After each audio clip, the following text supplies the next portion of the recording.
Hello, it's Taylor Fortune with your psychic forecast for the weekend, November 5th. Right now we have the moon in Scorpio, trining Neptune.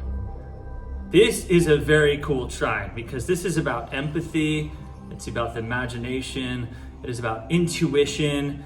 This is that Piscean psychic mystical energy mixed with that deep, brooding, intense intuition of Scorpio. Two of the most powerful signs when it comes to emotional, psychic communion.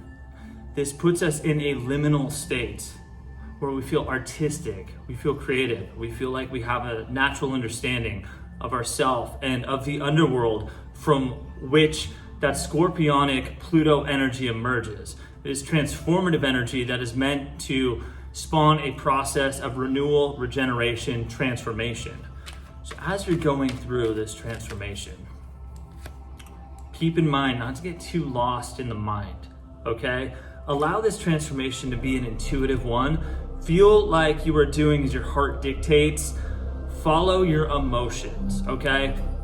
Often when we do as our mind dictates, we can really get lost in a cyclone of anxiety, stress, fear-based thinking, and just really not being in touch with our higher power and our own sense of personal divinity. The mind is a dangerous place. It's a powerful place too, because that's how we begin the process of actualizing our dreams on the material plane. It's through the filter of the mind. But when ideas solely originate in the mind, then we run into trouble because the mind is too attached to the ego, okay? And the ego has its own self-serving survival mechanisms that are not based on ascension, divine union, and spiritual enlightenment. So also what we have going on here, we still have the moon squaring Jupiter. So that's making us anti-authoritarian, that's making us rebellious, it's a real fuck the government mentality. Oftentimes too, this can result in conflicts and fights and just damage in our relationships because we're so stirred up and we don't necessarily know how to direct that energy that it almost makes us feel wasteful and extravagant.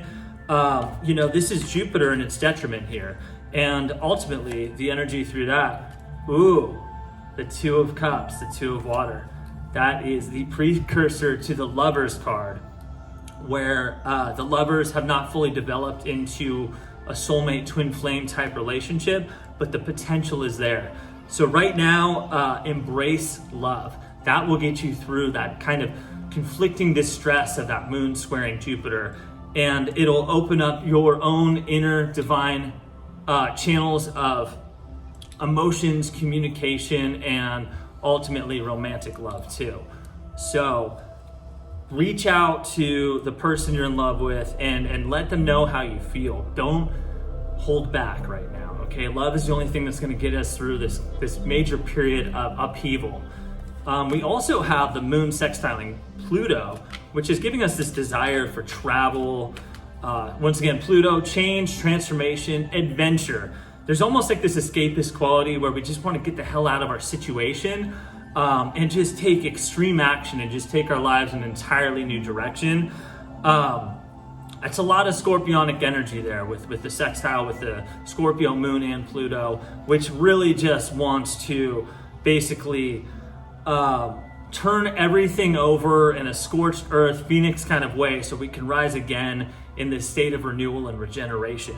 So as you're doing that, or a win. Okay, this time allow the mind to kind of quell that desire for complete transformative upheaval. Make sure that what you're doing has balance to it.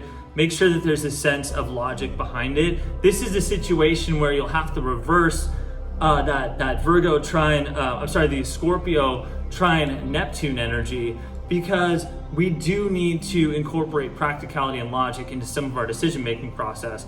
Otherwise, we would just spend our whole lives traveling the world without really understanding why we're doing it.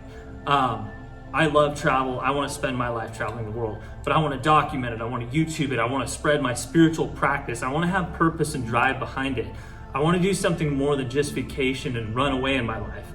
I want to build something, I want to travel with meaning, with purpose, I want it to be about divine activation, and I want to do it with someone that I'm in love with, someone that shares the same goals and dreams as I do, and somebody that we're sharing this spiritual experience on planet Earth together with.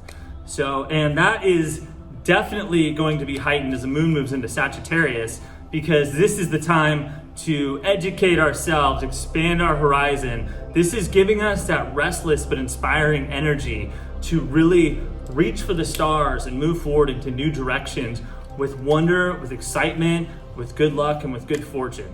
So I wish you guys all good luck and good fortune. If you'd like to book a private session, go to tailoredfortune.com. As a mind, body, and spirit coach, you can ask me anything.